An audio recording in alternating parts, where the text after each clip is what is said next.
So today we're going to discuss what to track instead of calories, and even macros in some instances. Like women have been conditioned to believe forever that smaller is better, thinner is better, less is better, take up less space, be quiet, be kind, be nice, do it all.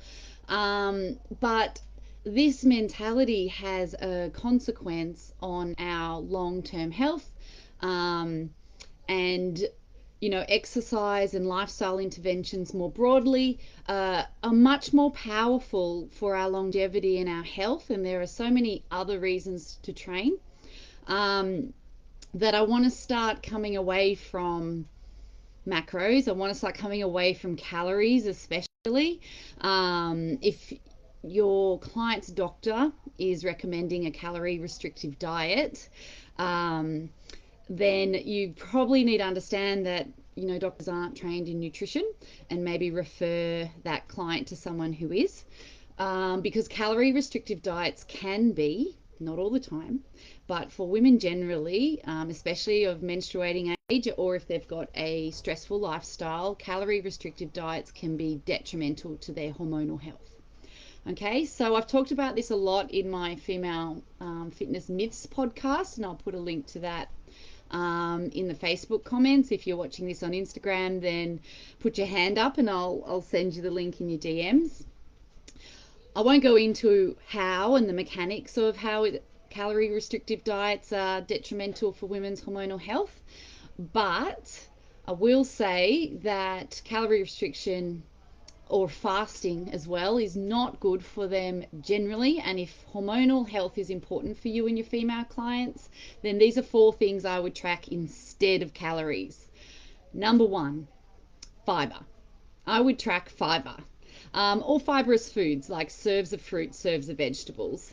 The number 1 reason that fiber is important is because that our gut motility, so how mobile our gut is, that peristaltic wave, is slower and a bit less effective than men's gut motility. So we can do with a little bit of extra help to push things along. But that fiber also feeds the microbiota in our gut, which starts to tip the scales a bit in terms of health and wellness.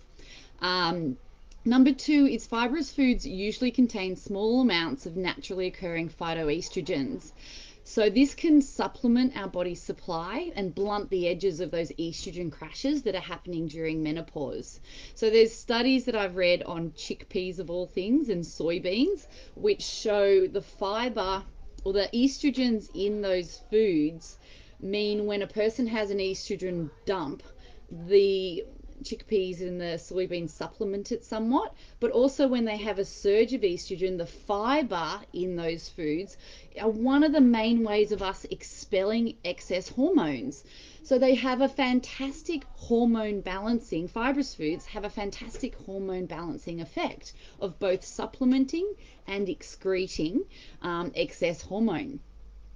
So that includes, so the hormones I'm talking about don't just include estrogen. They also include things like cortisol, where you're stressed. So if you're chronically stressed, eating more fibrous foods will help flush out the excess.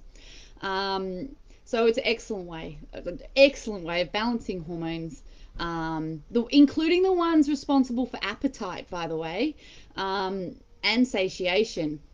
So thirdly, high fiber diets will significantly reduce your risk of disease.